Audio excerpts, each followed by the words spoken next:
Hello everybody, welcome back to the Nibiru channel. It is January 23rd, 2017. One of my loyal subscribers has come through again with some of the most amazing and most damning photographs when dealing with the theory of Planet X. As you can see from the caption on your screen right now, seen from an airplane and clearly visible. Now, listen folks, this is definitely something that you are going to want to see. I do have video coming from this subscriber and it will be emailed shortly. However, the following photographs were taken from an airplane not more than 24 hours ago. And we're just going to get right into these photographs. Now, what you're seeing is what this gentleman captured while being a passenger on an airplane, clearly stating in his email that he saw with his own eyes, not a camera, not a video camera, but his own eyes. He saw an illuminated orb near the sun through the window of the airplane. And I'll tell you what I'm going to do. I was going to, show his email, but it has his email address and his personal information on it. But I'm just going to go ahead and read it to you. It says, "Thanks for all of the information that you passed to us. Well, I was on a flight from Washington, D.C. to Fayetteville, North Carolina. I looked out the window and saw an orb next to the sun. This was taken at 15:10, 20 minutes out from Fayetteville, North Carolina.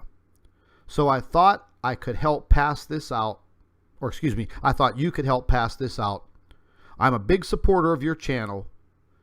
And, well, the rest of it, I'm going to leave that out because this may possibly identify what this individual does for a living. And I don't want any repercussions from this until I speak with this gentleman. But these photographs, when I opened up this email and I looked at these photographs,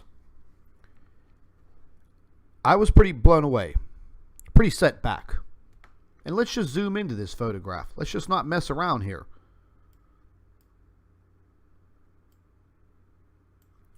Well, there you go.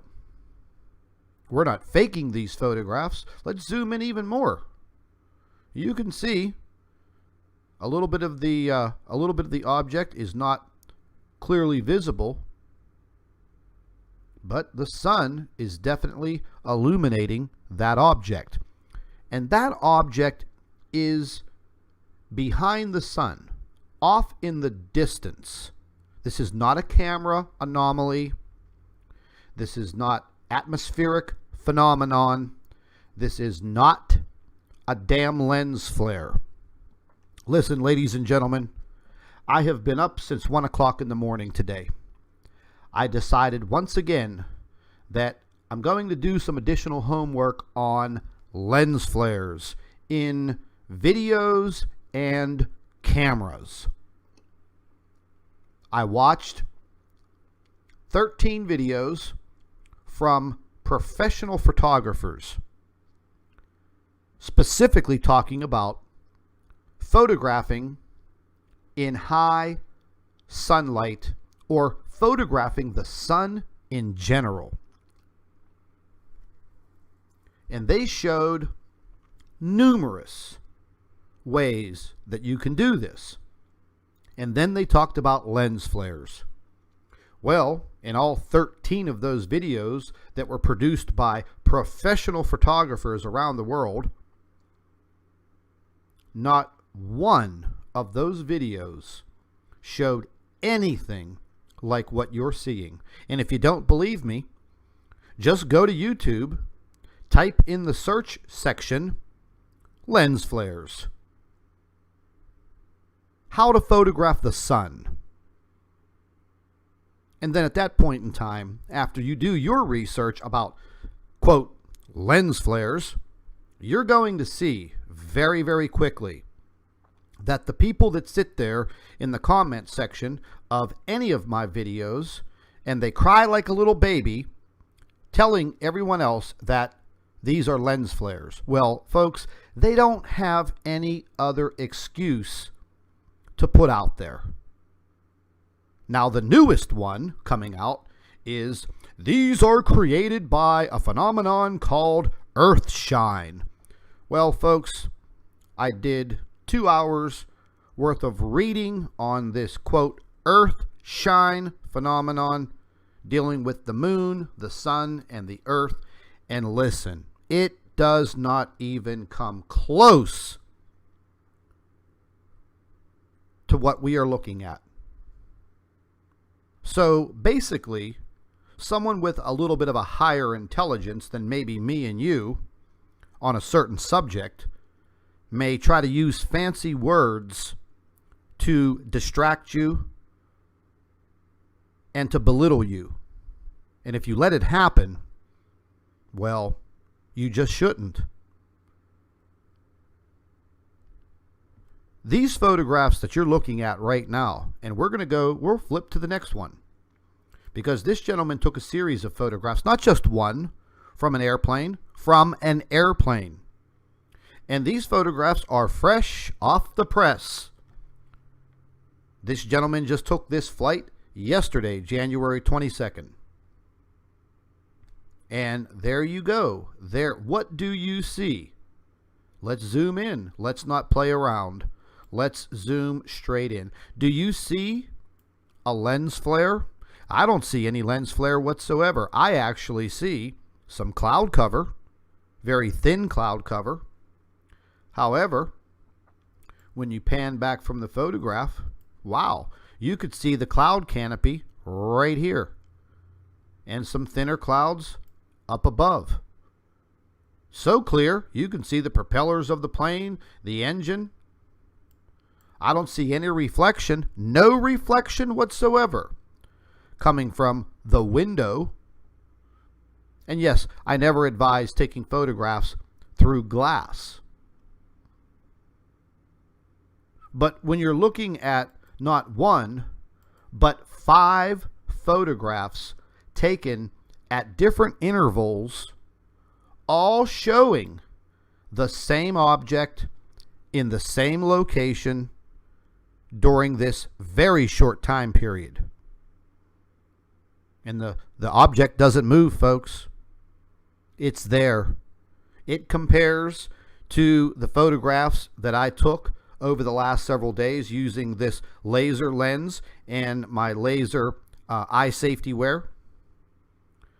So folks, once again, if we're seeing something with our own eyes, not a mechanical device, not a camera, not a video camera, the 2 eyes that God gave you, the 2 eyes connected to your brain that are telling you, hey, George, what you're looking at is real.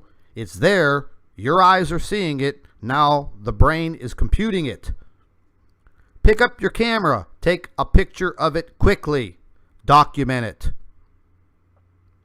Well, this is exactly what this gentleman did. And he did a damn good job of it. And this is not the first photograph that I have seen from an airplane. Back in early September of 2016, I interviewed a man who was a former chemtrail pilot who is now dying of cancer. Horrible cancer. They had to remove his tongue, half of his jaw, and he suffers from horrible lesions all over his skin. And Joe, he's probably dead by now. God rest his soul if he is. But in our interview, he had to write everything down because he doesn't have speech anymore. They cut his tongue out because of the cancer. And this is a man who flew for 25 years as a commercial pilot. Retired, but then he had the itch to fly again. And a friend of his got him a job working for a geoengineering company, flying planes to spray chemtrails. Joe didn't know what he was flying around with as far as the chemical base goes, but Joe flew for this company for 5 years. And a man who was in perfect health, stricken down by these gut-wrenching chemicals that they spray into our skies. And once again, this is another photograph coming from this gentleman in this plane, just casually taking his trip. And boy, oh boy, what does he capture? And it's so easy for people to just sit back, make a comment, and simply say, that is a lens flare, or that is a reflection into the camera's lens, blah, blah, blah. Well, folks, over the past year, that's all I've heard from the naysayers. They have no other excuses in their vocabulary, which I might add is very small.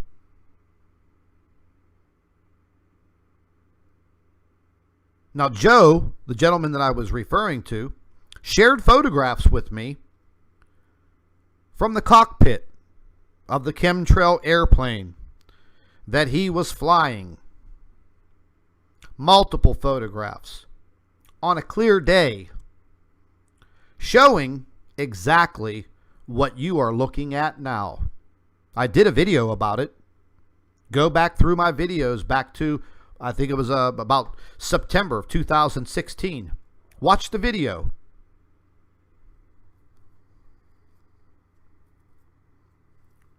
We're dealing with the same situation here, folks, with pilots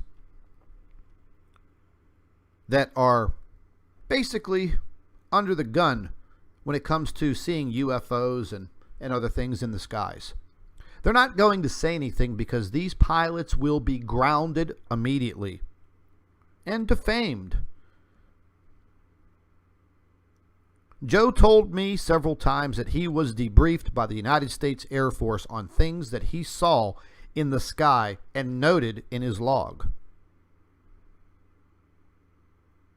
He was warned after 18 years of service. He was warned that if he filed one more report placing this information into his log, that he would not see retirement, which was only a few years away.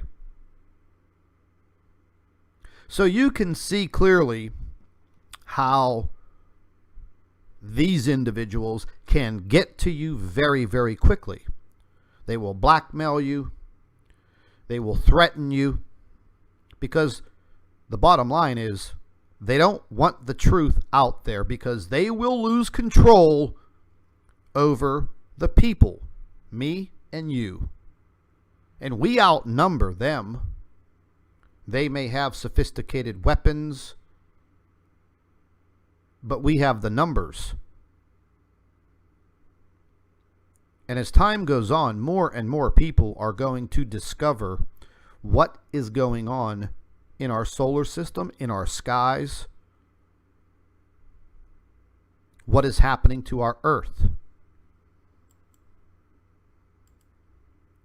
It's very simple, folks. More and more evidence is coming out each and every day. The only thing that you can do is try to decipher what you're looking at, make your own decisions, maybe even start your own investigation. Start doing a little bit of homework. Now, I understand that not everybody has a lot of time to devote 8 or 10 or 12 hours a day. But I've been on this subject now going on 14 years, and I'm not going anywhere. We are having very serious effects on our planet. Don't let anybody shoot you a line of crap that the frequency and the magnitude of these earthquakes stretching across our globe right now are just some common freak of nature. Volcanic activity on the rise. Last year, 2016, the hottest year ever recorded in modern man. Absolutely crazy weather across the globe. Snowing in the Sahara Desert. Where I live, the temperatures daily are in the 60s when they should be close to 20 degrees. So the temperature where I live is up above 40 plus degrees where it should be. People will tell you that this has everything to do with global warming. Are you going to believe that because they want to dumb you down? They don't want you to believe in what is in the sky. They want you to continue to pay attention to your cell phone. Waste all of your time on Facebook and Twitter. They don't want you researching anything. And they sure as hell don't want you pointing cameras and video cameras into the sky. Take a look at the increased meteor and asteroid activity in our solar system over the past year. It is absolutely 100% out of control. And I am amazed that they keep putting this information on these NASA and Jet Propulsion Laboratory websites. Because if they did stop putting it on there, all of the people that are watching will start to raise hell. Because you know what? These organizations are paid for by our damn tax dollars. Each and every rocket that goes up into space, we paid for. Every government telescope in this country, we paid for. I think a lot of us have lost touch with that type of reality. For the people and by the people. We pay all of their salaries. If it wasn't for our tax dollars, these individuals would not be there. And secondly, they wouldn't be there hiding this information from us because they don't know what the hell to do. And they don't want to lose control over the people. And I would agree that there would be panic. But these people have had 30 years to figure this out. Instead of jerking off and building their underground bunkers and spending our money to the tune of tens of billions of dollars, maybe they should have thought about us, the people that pay for it all. Me, you, and a dog named Blue. Thanks for watching the Nibiru channel. Stay tuned, folks.